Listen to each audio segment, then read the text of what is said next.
Tennessee, voters in the state's 7th congressional district are casting ballots today in a special election to replace Republican Congressmember Mark Green, who resigned from Congress in July to pursue a business venture.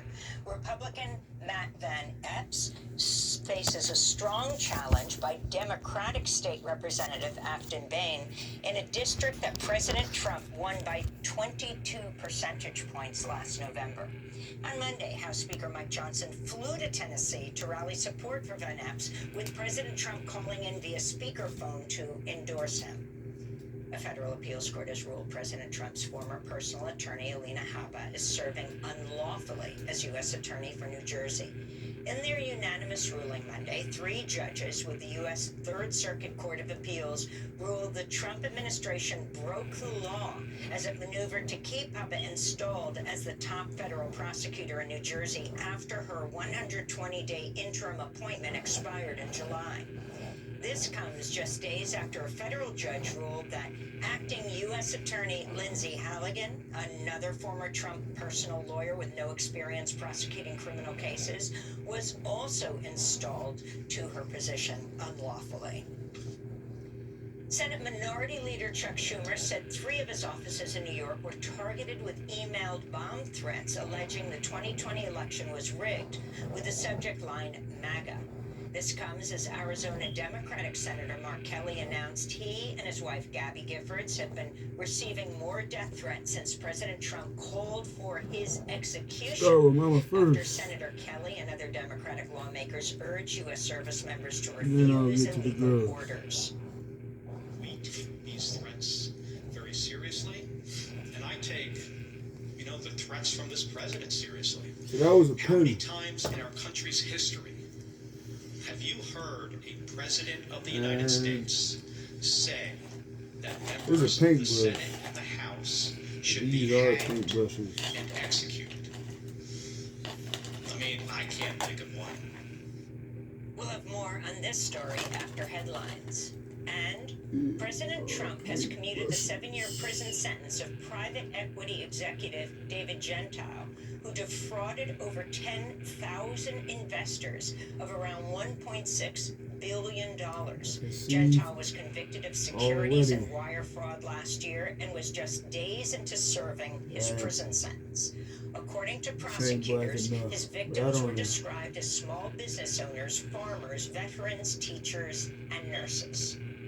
And those are some of the headlines. This is Democracy Now!, democracynow.org, The War and Peace Report. I'm Amy Goodman in New York, joined by Democracy Now!'s Juan Gonzalez in Chicago. Hi, Juan. Hi, Amy, and welcome to all of our listeners and viewers across the country and around the world. Thanks for watching Democracy Now! On YouTube. Subscribe to the channel and turn on notifications to make sure you never miss a video.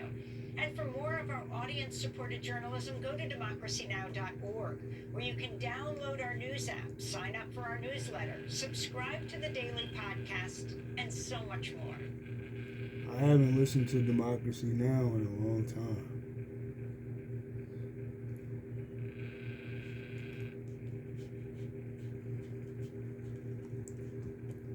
This is Democracy Now!, democracynow.org, The War and Peace Report.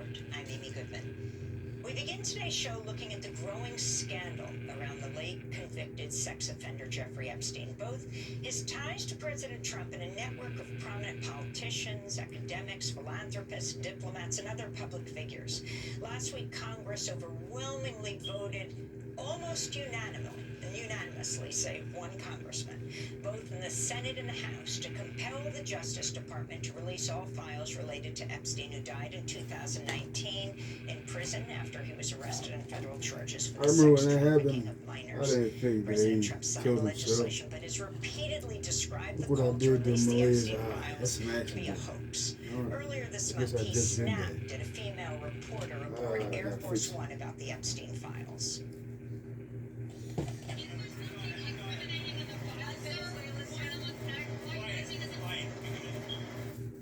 You heard it right. Quiet, piggy, he said to the female reporter. Trump made the comment shortly after House Republicans released 20,000 files from Epstein's estate, putting a new spotlight on the late convicted sex offender's connections with a network of wealthy and powerful figures. For years, survivors of Epstein's abuse have talked about how the scandal's about far more than just Epstein. This is the late Virginia Roberts Giuffre speaking to 60 Minutes in 2019. I was trafficked to a lot of types of different men. I was trafficked to other billionaires. I was trafficked to politicians, professors, even royalty.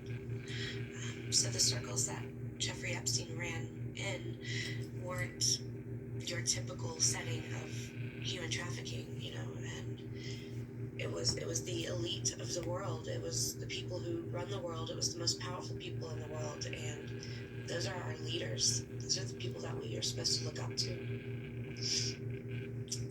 It's corrupt. It's corrupt to the core. That was Virginia Roberts Giuffre in 2019. She died earlier this year by suicide in Australia. We're joined now by Anand Giridharadas, author of several books, including Winners Take All, The Elite Charade of Changing the World, also the publisher of the Substack newsletter, The Ink.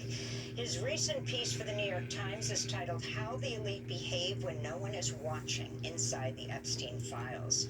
Anand writes, quote, when Jeffrey Epstein, the financier turned convicted sex offender, needed friends to rehabilitate him, he knew where to turn. A power elite practiced at disregarding pain. Anand, thanks so much for being with us.